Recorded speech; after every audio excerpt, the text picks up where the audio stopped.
I'm Matt Vanacoro with AskAudio magazine, here today to show you a couple more things we can do with this Yamaha Motif XF series keyboard. Specifically today, we're going to focus on the integrated sampling mode, how to sample a sound and create your own voice from scratch.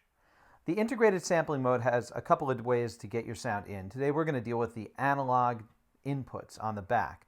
So we've got two inputs, left and right, on the back, and I'm actually only using one of those inputs. You've got a gain knob there too, so you're going to want to plug your source in, and if you're using a stereo source, you'll plug it in the left and right. If you're using a mono source, you can plug it into left or right, because you can change that later on. I'm plugging into left, I've set the gain accordingly, and I've called up an initialized voice so that I can hear the sound and make sure that it's set to a good level. So you'll be able to monitor your sound as you go by. You can go into the utility menu as well if you need to set line or mic level, depending on what you're working with your outboard gear that you're going to sample. Today I'm going to sample some sounds from my Yamaha DX7 keyboard. So I got some nice classic sounds on that keyboard that I want to port over into my XF7, and I think it's a perfect time to do that. Now, you can also sample one-shot samples where you want to get some sound effects, some samples, some hits, some pre-recorded stuff, and that's a little easier. You'll do the same process we're doing, but you won't have to map the samples to all the way across the keyboard. You can just sample it so that when you hit the first note on the keyboard, it's an explosion. When you hit the next note, it's a sound clip from a movie. When you hit the next note, it's a special kick drum that you like to use. So you don't have to worry about stretching the pitches all the way across. You just sample the individual notes and you're good to go. I'm going to go ahead and get into voice mode first by tapping the voice mode button. Then, once I'm in voice mode, I want to create an initialized voice so that the voice I'm working with has no effects, no routing, no crazy stuff going on. So I'll go to Job and I'll initialize that voice, just like we learned in the last chapter. So I'll hit exit. There it is. Simple piano sample. Can't get more clear and simple than that. Now I'm going to tap the integrated sampling button and open up the integrated sampling function. All right. So I've got that. I can select my waveform, and I see I got a whole bunch of blank waveforms that I'm working with. That's what those little dots mean. It's blank. It's going to create a new one for me when I do it. The recordable time is at 380 seconds, so I got plenty of time left in that sample RAM to work with. So I'm all set. I'm going to hit the recording soft function button here, F6, and get ready to record. So I've got some sample source settings here on the left side. I can choose the input source, mono stereo, so as you can see I'm choosing the left mono right now. I'm working with the record next function, the frequency, all that other stuff. So the key bank on the right side, the sample destination, is what key bank am I going to work with right now? I'm going to work with C3. So I'm going to record to C3. And what voice am I going to record to? So I've chosen user bank 4 all the way to sound 128. That's going to be my sample voice for now. So I'll go to standby mode. Standby mode is where the keyboard is sitting and waiting to hear sound in order to record it.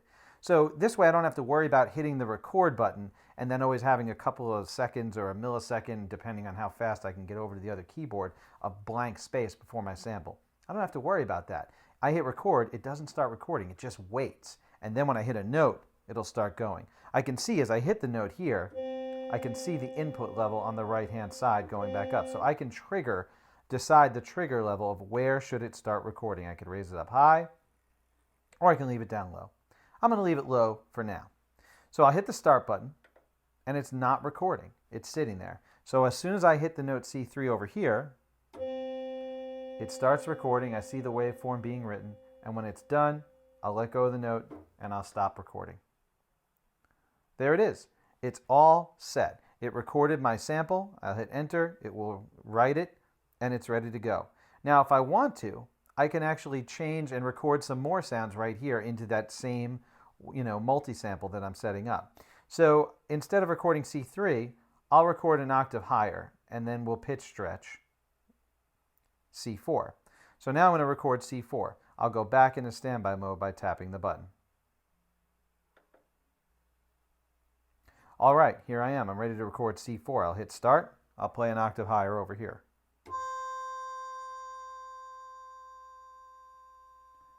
Sounds good. I'll let go and stop it. I'll hit enter and it's going to write it, and then I'll hit exit to go back, and I can see I've got two different key banks now, number 1 and number 2. One of them is the note C4, and one of them is the note C3. Wow, sounds pretty much just like the keyboard I was just playing, so I know things are working pretty well, but the other notes aren't mapped out. Well, that's where we're going to get into it. I'm going to tell it to stretch those notes as far as it can. So from this one, this guy's C3 right here, I'm going to edit it. I'll tap the edit button, and the key range, I'm going to have it go all the way down to the bottom of the keyboard. So from C3 all the way down. Let's see if it starts stretching. Wow, it does. And then I'll have it go up to maybe F sharp. And if I don't want to guess, I can just hit the keyboard button and tap F sharp, and there it goes. So now I'm going to take that one, I'll hit exit, go back. So I'm good so far. But now I got this C up here that I sampled, and I want to stretch that one out too. So I'll go down, I'll choose that second key range, which is just C4 to C4. I'll edit that guy. Now I'll go into the key range, and I'm going to stretch it down to G. So I'll hit the keyboard button, G. And then the high range, the upper range, I'll go all the way. I'll hit exit, go back, and now I've got all the way across the keyboard my nice classic DX7 harmonica sound. It even recorded that vibrato at the end. And much like the original keyboard, it doesn't get to the vibrato unless I hold it a little while.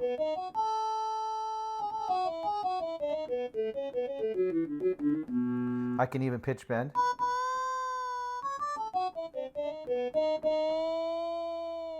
Which is cool because on my original one, the pitch bend is set to go like 3 octaves from some reason.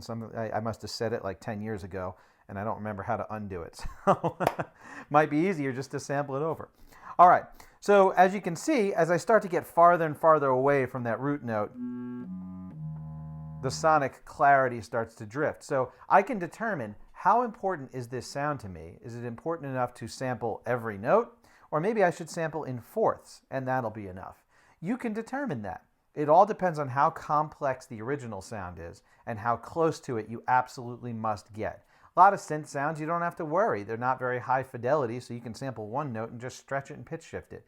But with some other sounds like this classic harmonica sound, maybe I like the attack behavior as it drifts up and down the keyboard, so I'll sample a lot of things. How important it is up to you. And that's how it works. So if I was sampling one-shot samples, I wouldn't even have to worry about the range. I just sample each note individually, and I can assign whatever notes I want to whatever I want. And then I can save this voice as my own custom sound.